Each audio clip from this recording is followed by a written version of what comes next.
और एक एक कदम फूंक फूंक के रखना पड़ेगा इस काल में आगे व्यापार को बचाने के लिए। और जहाँ तक सरकार का सवाल है, मैं तो ये कहूँगा सरकार इस वक्त की सबसे अमीर सरकार है। इस वक्त सरकार के पास बहुत ज़्यादा, जिसको कहते हैं बफर स्टॉक है पैसे का, लेकिन वो खर्च नहीं रही। क्यों नहीं खर्च रही, ये सरकार जाने।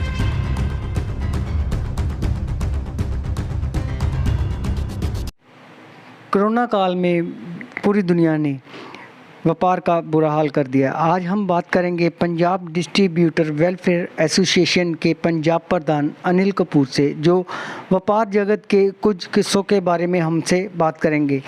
तो हम अनिल कपूर जी से बात करते हुए पूछते हैं उनसे कि कोरोना काल में व्यापारियों का क्या हाल रहा और सरकार ने व्यापार जगत के लिए कुछ किया कि नहीं किया। तो अनिल जी, हम आपसे पूछना चाहते हैं कि कोरोना काल जगत में कितना नुकसान हुआ।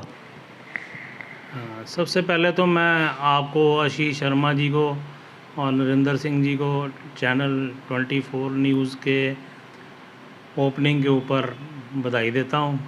ये दोनों एडिटर हैं इस चैनल के, बहुत मेहनती हैं, तो इनको मैं बहुत बहुत मुबारक देता हूँ इस चैनल के खोलने की। उसके बाद ये जो कोविड का आपने क्वेश्चन पूछा है मेरे से, कोविड में ऐसा है कि एक ऐसी अलामत आ गई है ये कोविड कि जिससे आके किसी को कुछ समझ नहीं आ रही। अब क्या है कि हमारे पास जो कंपनीज़ हैं हमारी, वो माल ही नहीं है उनके पास अगर 10 प्रोडक्ट या 10 चीज़ें हम लिखाते हैं तो उनके यहाँ मुश्किल से 2 ही होती हैं। बनाने वाला बना नहीं रहा, बेचने वाला बेच नहीं रहा। उससे क्या हो रहा है कि रेट जो हैं वो अननेसेसरली बढ़ते जा रहे हैं। किसी के हाथ में कोई कंट्रोल ही नहीं रह गया। जबकि ऐसे टाइम पे जब मंदी होती है तो हम अगर कोई माल मांगते हैं तो वो माल का रेट कम होना चाहिए, क्योंकि माल की डिमांड कम होती है।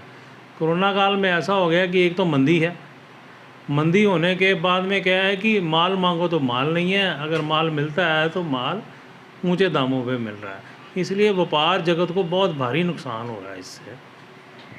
सर, कोरोना काल में मार्केटें बंद रही, मार्केट बंद रहने से व्यापार जगत में बहुत नुकसान हुआ। जब कोरोना काल के बाद मार्केटें खुली, क्या आप लोगों को बाहर से मार्केट से वसूली करते हुए कोई परेशानी, कोई दिक्कत पैसा इकट्ठा करने में आई कि नहीं आई? देखो, बात ऐसी है कि कोरोना काल में मुश्किल तो आएगी, लोगों के पास पैसे नहीं हैं। क्योंकि पैसे कहाँ से आते हैं, पैसे जनरेट तो वो मार्केट से ही होते हैं। अब मार्केट में अगर काम ही नहीं है, माल बिक ही नहीं रहे हैं, तो माल बिकेंगे तो मार्केट में पैसा आएगा। वसूली की तो बहुत बड़ी दिक्कत चल रही है।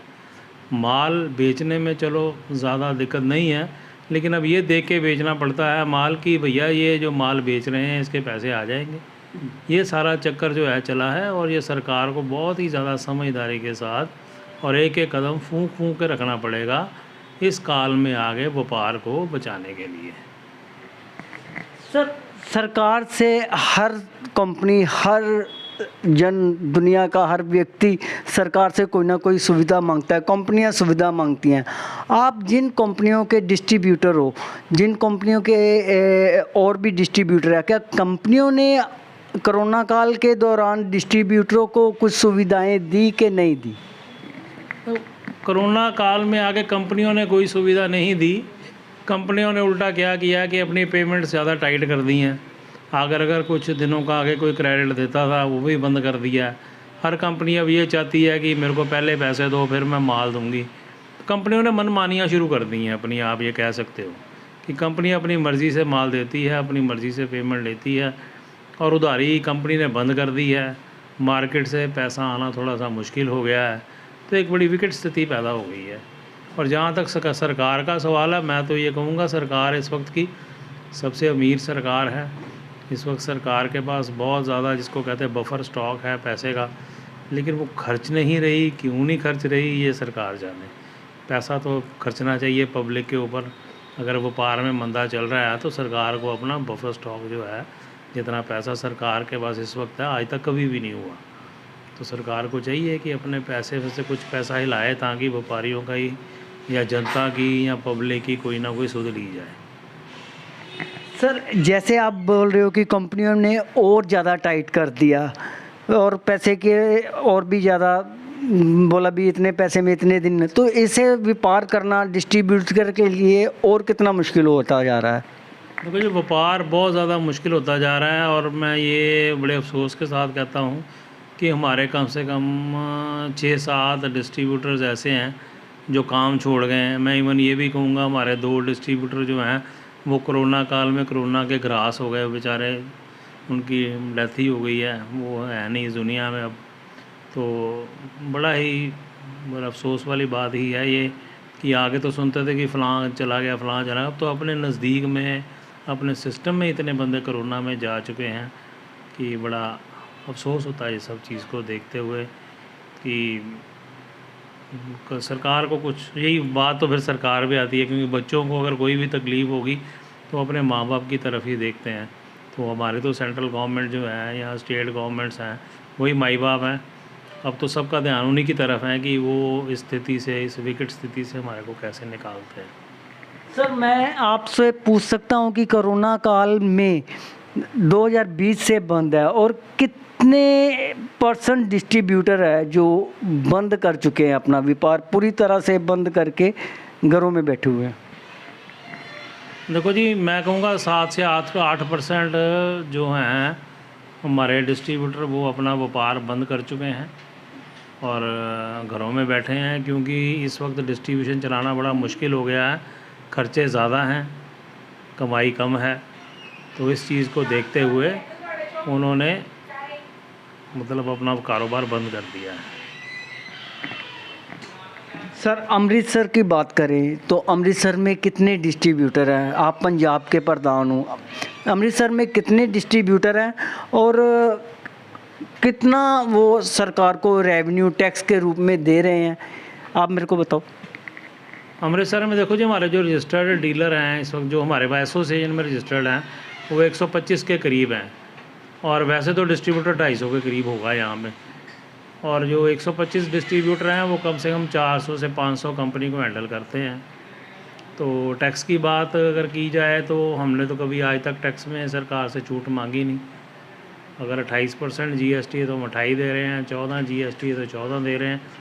गिनती में व्यापार तो बड़ा है, मैं ये कह सकता हूँ व्यापार कम नहीं हुआ, व्यापार तो बड़ा है और टैक्स भी सरकार को आगे से ज़्यादा ही गया है। तभी मैं कह रहा हूँ कि सरकार का घर पूरा हो रहा है, सरकार को टैक्स पहले से ज़्यादा जा रहा है। उसी एवज में जब सरकार को टैक्स ज़्यादा जा रहा है तो उनको हमारे ऊपर, व्यापारियों के ऊपर, पब्लिक के ऊपर ज़्यादा से ज़्यादा खर्च करना चाहिए, ज़्यादा से ज़्यादा अपनी पब्लिक की ओर ध्यान देना चाहिए। टैक्स में कोई कमी नहीं आई, टैक्स बहुत ज़्यादा जा रहा है सरकार को, टैक्स में कोई कमी नहीं आई। चाहे हमारे डिस्ट्रीब्यूटर बंद हो गए हैं, टैक्स में कोई कमी नहीं आई क्योंकि व्यापार कम नहीं हुआ, कह सकते हो आप। हाँ, मर्ज़ी का माल नहीं मिल रहा वो बात कम है। किसी चीज़ क्योंकि जिस ट्रेड में हम डील करते हैं, FMCG में डील करते हैं या कंज्यूमर ड्यूरेबल में डील करते हैं, जो हमारे वाला व्यापार है वो कम नहीं हुआ। जो व्यापार कम हुआ है वो कोई और तरह के व्यापार होंगे जो कम हुए हैं। जैसे हो सकता है जो शादी ब्याह से रिलेटेड कारोबार है, कपड़े का हो गया, शादियों का हो गया, उनके मैरिज पैलेसेस का हो गया, शादी ब्याहों से रिलेटेड जो कारोबार है वो कम हुए हैं। जो जैसे जब जो टैक्सियाँ चलती हैं, गाड़ियाँ चलती हैं, क्योंकि लोगों को आना जाना थोड़ा कम हुआ है, उनमें उनको फ़र्क पड़ा होगा। बाई एयर लोग कम जा रहे हैं, नहीं चल रहे जहाज़, उसमें फ़र्क पड़ा होगा। लेकिन जहाँ तक हमारे व्यापार का ताल्लुक है, हमारा व्यापार कम नहीं हुआ, वो बड़ा ही है और सरकार को हमारे व्यापार से रेवेन्यू बड़ा ही है।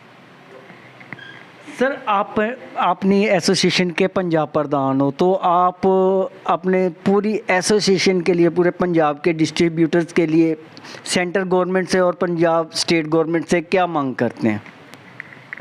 देखो जी, ऐसा है, पहले हम ये बताते हैं कि हमने क्या किया, अब हमारी कंपनीज ने हमने क्या किया, कि हमारी कंपनियों ने क्या किया कि जो ऑक्सीजन के जो कंसनट्रेटर्स हैं हमने सब ने अपने पास, हमारी कंपनियों की एसोसिएशन ने अपने पास रखे हैं कि अगर किसी को भी ज़रूरत पड़े ऑक्सीजन कंसनट्रेटर की तो फ्री ऑफ कॉस्ट हम अपने डिस्ट्रीब्यूटर्स को वो कंपनियां दे रही हैं। कुछ ये सहूलत आपस में हम लोग बना रहे हैं। सरकार से देखो जी, सरकार से तो हमारी एक ही गुजारिश है कि सरकार जो है एक हेल्थ जो है, हेल्थ की ओर सबसे ज़्यादा ध्यान दे के, कोई कास्ट, कोई क्रीड, कोई अमीर, कोई गरीब, सबको छोड़ के सबको एक जैसा हेल्थ का बेनिफिट दे, सबको मेडिक्लेम दे, जिससे किसी को ये कोरोना की बीमारी हो तो ये ना हो कि उसका घर उजड़ जाए और उसके जो क्या है कि बच्चों के, बीवी के वो जो गहने होते हैं लोगों ने बेच के पीछे अपने बिल दिए हैं, वैसी नौबत नहीं आनी चाहिए। सरकार को चाहिए कि मेडिकल की सुविधा फुल हो, जिसमें ये है कि हर बंदे को ये एक राइट बनता है मेडिकल का। उसके बाद शिक्षा का, शिक्षा जो है वो प्रदान होनी चाहिए हर बंदे को फ्री ऑफ कॉस्ट। जो प्राइमरी शिक्षा है, जैसे 11वीं तक, 12वीं तक का कोई पैसा नहीं लगना चाहिए। स्कूलों ने भी बहुत धांधलियाँ की हैं, स्कूल अपनी एडमिशन फ़ीस भी ले जा रहे हैं, फ़ीसें भी ले जा रहे हैं, आगे अपने पता नहीं स्टाफ को क्या दे रहे हैं क्या नहीं दे रहे, लेकिन फुल फ़ीस स्कूल ले रहा है। और ये सारी चीज़ें जैसे एजुकेशन हो गई और इंफ्रास्ट्रक्चर हो गया और मेडिकल हो गया और पेंशन्स हो गई, जिसको कहते हैं कि ओवरेज पेंशन। जैसे अब हम लोग टैक्स देते हैं, टैक्स देने के बाद अगर हमारी उम्र 60 साल से ऊपर हो गई और हम 40 साल से टैक्स दे रहे हैं तो सरकार को उसमें से हमको पेंशन देनी चाहिए। हमारे टैक्स का ही पैसा है जो हमको इन्होंने वापस करना है।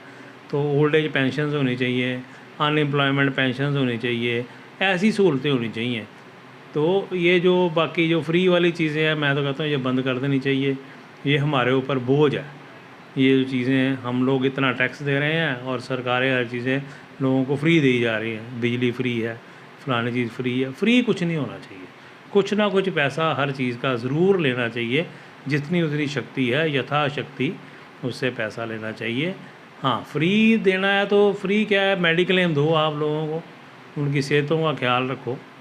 जो इस वक्त सबसे ज़्यादा ज़रूरी है वो मेडिक्लेम है, वो सरकार को मेडिक्लेम की तरफ अपना ध्यान देना चाहिए। बाकी तो चलो ठीक है जी।